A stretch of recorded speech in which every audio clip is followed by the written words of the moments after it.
এটা হচ্ছে আমাদের বারবার নাম আসছে, আবার রিটার্ন যাচ্ছে, বিএলআর হরে নিচ্ছে, হচ্ছে সাধারণ মানুষ হরে নিচ্ছে। 3বার 4বার করে আমরা হায়ারিংয়ে যাচ্ছি। এটা কোন রাজনীতি করছে তো ইলেকশন কমিশনার? এটা কি কথা? বারবার কাগজ দেবো, বারবার উঠে নিয়ে আসবো, আবার কাগজ আসবে, আবার বাড়ির লোককে হয়রানি করে যাবো, নানার বাড়ি যাবো, দাদির বাড়িতে যাবো, কাগজ উঠে নিয়ে আসবো। এটা কোনো বিশাল হয়রানি করছে সাধারণ মানুষকে। আচ্ছা, ঠিক না। এই এসআইআর বিষয়ে ইতিমধ্যে অনেকের নাম এসেছে, হ্যাঁ এসেছে। তো এই নাম নিয়ে আপনারা কাকে অভিযোগ করতে যাচ্ছেন? অভিযোগ ইলেকশন কমিশনকে আমরা করতেছি। ইলেকশন কমিশনের সঙ্গে ইলেকশন কমিশনের কাছে কি বলতে চাচ্ছেন? ইলেকশন কমিশনকে বলতেছি আমাদের যে আমাদের যে পেপারসগুলো আমরা দিচ্ছি বারবার যাচ্ছে, বারবার রিটার্ন আসতেছে, কারণটা কি? আমরা তো ভারতীয় নাগরিক, আমরা তো এখানকার বাসিন্দার, এখানকার লোকাল লোক আমরা। বেশ, ধন্যবাদ। আপনার নাম কি? আমার নাম সাবিদানি।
প্রিয় দর্শক, আপনারা এই মুহূর্তে দেখতে পাচ্ছেন যে গোবরাছড়া নয়ারহাট গ্রামাঞ্চলের অন্তর্গত যে কুশারহাট রোড, আর সেই কুশারহাট রোডের নয়ারহাটেই কিন্তু পথ অবরোধ করছে এসআইআর বিষয়ে।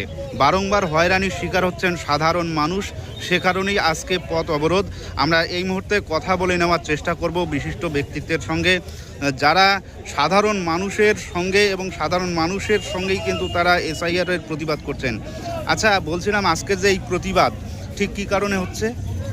কেন্দ্রীয় সরকারের এই এসআরআই করে সাধারণ মানুষকে হয়রানির প্রতিবাদে আমাদের নয়ারহাট বাজারে আমরা সাধারণ মানুষ যারা আছে, যারা এসআরআই নাম করে যাদেরকে হয়রানি করা হচ্ছে, হেয়ারিংয়ের নাম করে সাধারণ মানুষ তারা বিডিও অফিসে যাচ্ছেন।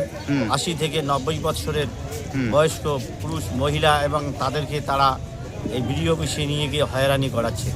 যারা দীর্ঘদিন ধরে বিভিন্ন নির্বাচনে, লোকসভা, বিধানসভা এবং পঞ্চায়েত নির্বাচনে যারা ভোট দিয়েছেন, তাদের আজকে 70, 80, 90 বছরের বয়স্ক যারা আছে তাদেরকে কি কারণে এই হয়রানি করা হচ্ছে।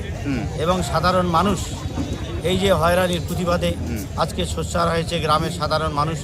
মা বোনেরা 2 মাসের 3 মাসের বাচ্চাদের কোলে নিয়ে বেশ তারা এই বিষয়ে একটা কথা বলছিলাম যে কিছুদিন আগে নির্বাচন কমিশন বলেছিল মাধ্যমিকের এডমিট কার্ড প্রযোজ্য হবে, গ্রহণযোগ্য হবে, কিন্তু গতকালকে হঠাৎ আমরা শুনলাম যে মাধ্যমিকের এডমিট কার্ড গ্রহণযোগ্য নয়। এই বিষয়ে কি বলবেন? এটা একটা চক্রান্ত চলছে, পশ্চিমবঙ্গের সাধারণ মানুষের উপর, বাঙালির উপর একটা হয়রানি চলছে। এর আগে আমরা শুনছিলাম মাধ্যমিক পাশের এডমিট, মার্কশিট এগুলো ভ্যালি দেওয়া হবে, জন্ম সার্টিফিকেট তাদের যাদের আছে তাদেরকেও কোনো হয়রানি করা হবে না। এখন আমরা লক্ষ্য করছি তাদেরকেও হয়রানির শিকার হচ্ছে, এবং একটা মানুষের 2-3টা বাচ্চা যারা আছে তাদেরকে হয়রানি করা হচ্ছে। তাদের নাকি 6টা পিতা আছে, এই রকম করে 6টা বাচ্চা আছে, বিভিন্নভাবে মানুষকে তারা হয়রানি করছে। তার এই প্রতিবাদে আজকে গোবরাছড়া নয়াহাট অঞ্চলের সাধারণ মানুষ তারা আজকে এই কেন্দ্রীয় সরকারের জনবিরোধী নীতির বিরুদ্ধে, নির্বাচন কমিশনারের বিরুদ্ধে আজকে তারা পথ অবরোধ করেছেন। ধন্যবাদ।